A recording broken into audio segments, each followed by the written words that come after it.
శాఖలకు సంబంధించిన వివరణలు కానీ వివరాలు కానీ మీకు అందిస్తారు.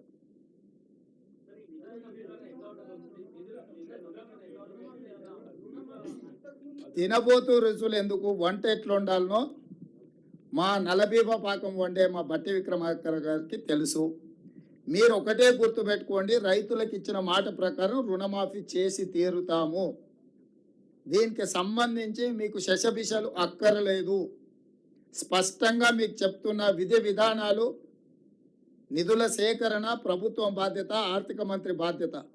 మీకేమైనా ఇంకా లోతుగా వివరాలు కావాలన్నా, వివరణ కావాలన్నా ప్రత్యేకంగా ఆర్థిక మంత్రి, ఉప ముఖ్యమంత్రి బట్టి విక్రమార్క గారిని మీరు నిస్సందేహంగా సంప్రదించవచ్చు.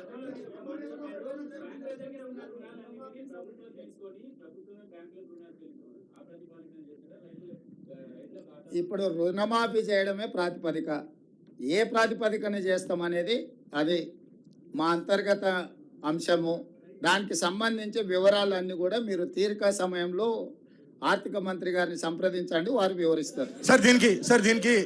దీనికి అర్హులు ఎవరు, అనర్హులు ఎవరు సార్? ఈ రుణమాఫీకి అర్హులు ఎవరు? ఆ అర్హులు అనర్హులకు సంబంధించి విధి విధానాల మీద పూర్తి స్థాయిలో చర్చించినము.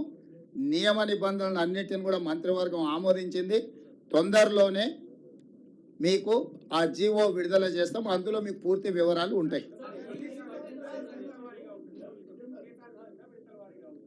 ఇప్పుడే మీకు చెప్పిన పాత విధానాలు లేవు. 2 లక్షల రూపాయల రుణమాఫీ చేస్తామని క్లియర్గా చెప్పినాం.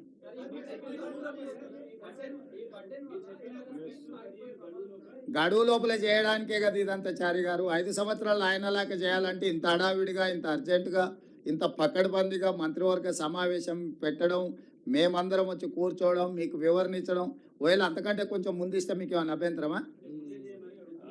మీకేమైనా అభ్యంతరం ఉందా? చేయమని అడుగుతారా? ధన్యవాదాలు.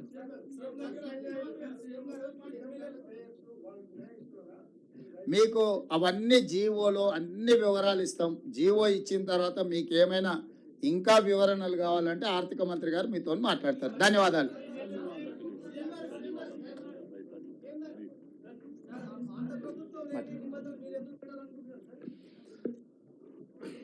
గౌరవనీయులు రాష్ట్ర ముఖ్యమంత్రి రేవంత్ రెడ్డి గారికి, మంత్రిమండలి సభ్యులకి, రాష్ట్ర రైతాంగం పక్షాన సహసోపేత